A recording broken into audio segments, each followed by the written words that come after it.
अस्सलामुअलैकुम दोस्तों, मैं हूं असलम आलम और आप देख रहे हैं गल्फ़ एक्सपर्ट।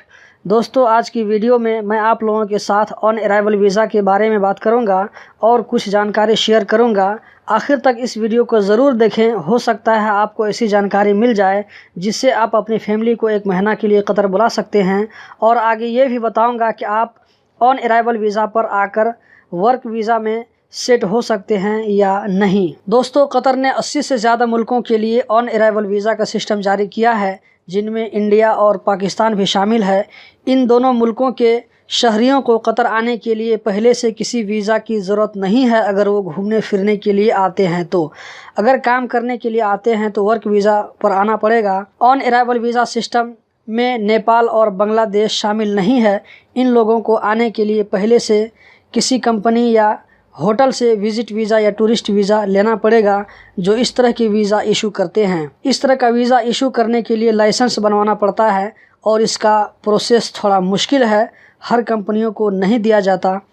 दोस्तों, अगर आप इंडिया से ऑन अराइवल वीज़ा पर आ रहे हैं तो आपका पासपोर्ट ECNR होना चाहिए और पासपोर्ट की मुद्दत कम से कम 6 महीना होना चाहिए। अगर पासपोर्ट का एक्सपायरी डेट 6 महीना से कम है तो मुश्किल होगा। और आपके साथ वापस इंडिया जाने का कंफर्म टिकट होना चाहिए। इस तरह आपके नाम से होटल बुक होना चाहिए और आपके पास में ATM कार्ड होना चाहिए, वो भी आपके नाम से। दोस्तों, यहाँ पर यह भी बताता चलूँ कि आप अपने किसी दोस्त या रिलेटिव का रेफरेंस देकर भी आ सकते हैं। इस सूरत में होटल बुकिंग नहीं चाहिए, बस आपका जो दोस्त है उसका फुल एड्रेस और मोबाइल नंबर आपके पास होना चाहिए और साथ में दोस्त या रिलेटिव की ID कॉपी भी, जैसे कतर में ज़ोन नंबर और उसका नाम, स्ट्रीट नंबर और उसका नाम और बिल्डिंग का नंबर, ये साथ में रखकर आप आ सकते हैं। एयरपोर्ट पर आपसे पूछा जाएगा, आपने फुल एड्रेस और मोबाइल नंबर दिखाना है और साथ में दोस्त या रिलेटिव की ID कॉपी भी। जैसा कि एक हफ्ता पहले आप ही लोगों में से आए हुए एक शख्स से मैंने डिटेल से बात किया, वैसे मुझे पहले से भी मालूम था, लेकिन कंफर्मेशन के लिए मैंने उनसे फिर भी बात किया। और हाँ दोस्तों, इंडिया और पाकिस्तान से आने वालों को सिर्फ 1 महीना मिलता है और ये एक्सटेंस नहीं होता है।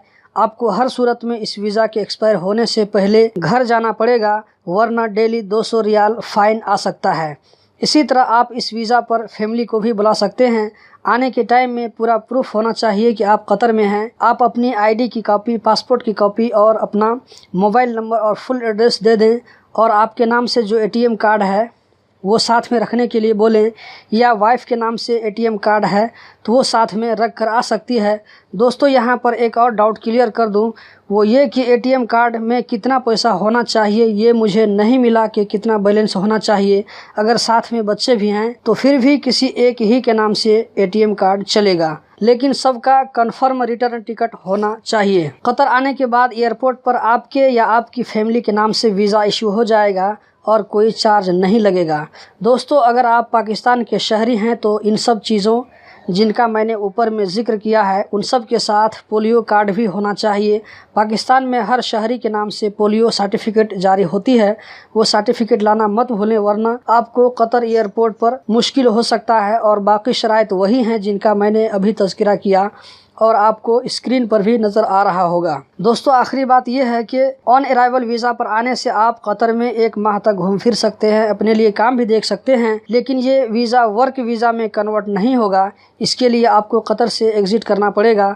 आप चाहें तो कुवैत चले जाएँ, वीज़ा इशू होने के बाद आप उसी वीज़ा पर कतर दोबारा आ सकते हैं। तो दोस्तों, ऑन अराइवल वीज़ा के हवाले से ये थी जानकारी। उम्मीद करता हूँ कि ज़रूर मालूमात में इजाफ़ा हुआ होगा।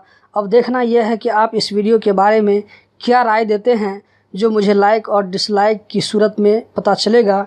इस तरह की इन्फॉर्मेटिव वीडियो देखते रहने के लिए इस चैनल को सब्सक्राइब करें और बेल बटन को ऑन कर लें ताकि आइंदा भी इस तरह की वीडियो मिलती रहे।